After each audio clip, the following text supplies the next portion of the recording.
अच्छा, तो सीधे मुद्दे पर आते हैं। अगर कोई यहाँ है तो शायद कोई काम है जो मन में अटका हुआ है। पता है कि उसे करना है, पर दिमाग है कि हर बार कोई ना कोई बहाना बना ही लेता है।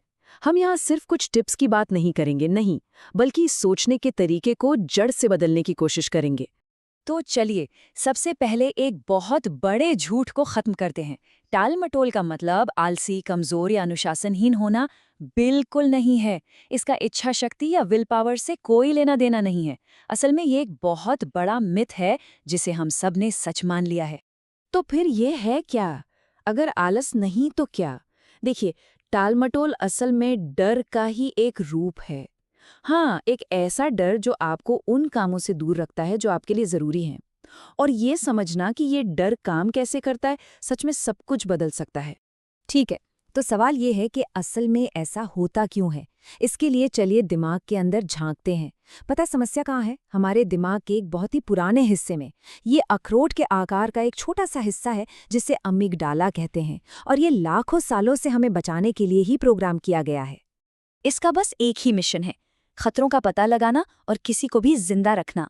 लेकिन यहीं पर असली गड़बड़ है। हमारा अमिगडाला मतलब बहुत स्मार्ट नहीं है। ये आदिम खतरों जैसे कोई जंगली जानवर और आज के मॉडर्न तनाव जैसे काम की डेडलाइन के बीच फर्क ही नहीं कर सकता। यहाँ एक बहुत ही दिलचस्प बात है। हमारे अमिगडाला के लिए ऑफिस के काम की डेडलाइन और एक भूखे शेर में कोई फर्क नहीं है। जीरो। दोनों ही जानलेवा खतरे हैं। इसलिए जैसे ही उस जरूरी काम के बारे में सोचते हैं, दिमाग का अलार्म बजने लगता है, खतरा, भागो। और मजे की बात तो ये है कि दिमाग का जो सबसे स्मार्ट हिस्सा है ना, प्रीफ्रंटल कॉर्टेक्स, वो भी इस खेल में शामिल हो जाता है। वो अमिगडाला की इस पैनिक वाली चेतावनी को सही मानकर बड़े अच्छे अच्छे बहाने बनाने लगता है, जैसे अरे अभी मूड नहीं है या इसे बाद में और अच्छे से करूंगा। तो असल बात ये है, हमारा दिमाग हमारा दुश्मन नहीं है। ये तो बस हमें असफलता या किसी भी मुश्किल से बचाने की कोशिश कर रहा है, भले ही इसका तरीका थोड़ा पुराना, आउटडेटेड हो। अच्छा, तो अब इस सिस्टम को हैक करने के लिए हमें डोपामीन के बारे में बात करने की जरूरत है। ज्यादातर लोग सोचते हैं कि डोपामीन सिर्फ खुशी देने वाला केमिकल है। नहीं, ये मोटिवेशन का ईंधन है। यही वो चीज है जो हमें किसी लक्ष्य के पीछे तब भी लगाए रखती है जब हमारा हर हिस्सा हार मानने को कह रहा हो। हमारे दिमाग में दो अलग अलग डोपामीन सिस्टम काम करते हैं। एक है फेजिक डोपामीन जो एकदम विस्फोटक होता है। यही वजह है कि घंटों तक सोशल मीडिया स्क्रॉल करना इतना आसान लगता है। और दूसरा है टॉनिक डोपामीन जो एक नदी की तरह लगातार बहता है और हमें किसी काम पर शुरू से अंत तक टिकाए रखता है। यही वो डोपामीन है जो एक 400 पन्नों की किताब पढ़ने में मदद करता है। प्रॉब्लम यह है कि आज की दुनिया फेजिक डोपामाइन के छोटे छोटे शॉट्स देने के लिए ही डिजाइन की गई है। Social media, games, short videos, ये सभी हमारे टॉनिक डोपामाइन को, मतलब हमारे फोकस वाले ईंधन को हाईजैक कर लेते हैं, जिससे गहरे जरूरी काम के लिए कुछ बचता ही नहीं। ठीक है, तो अब जब हमें पता है कि असल में दिमाग में चल क्या रहा है, तो चलिए समाधान की बात करते हैं। यहाँ कुछ दिमागी तरकीबें हैं जिन्हें आज से ही आजमाया जा सकता है। सबसे पहला काम, अपने डर को एक नाम दें। जिस काम से बचा जा रहा है, उसके पीछे का असली डर क्या है?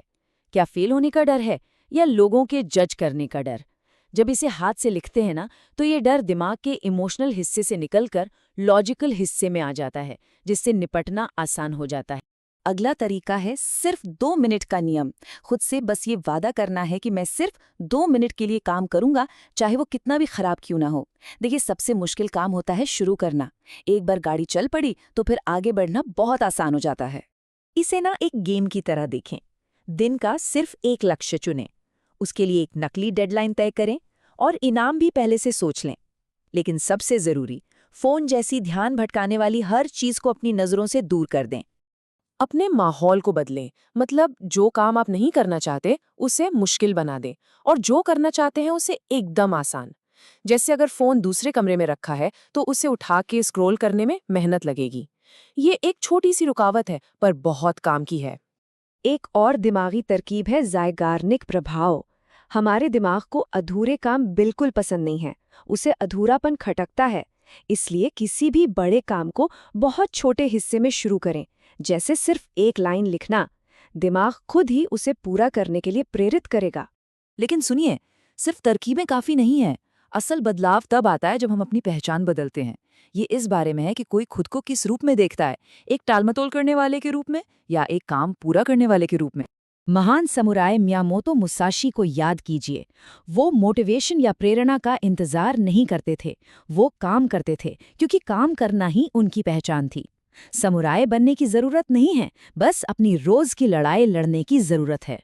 हर बार जब डर, शक या टालने की इच्छा के बावजूद काम किया जाता है तो अपने अंदर उस योद्धा की पहचान को और मजबूत किया जाता है।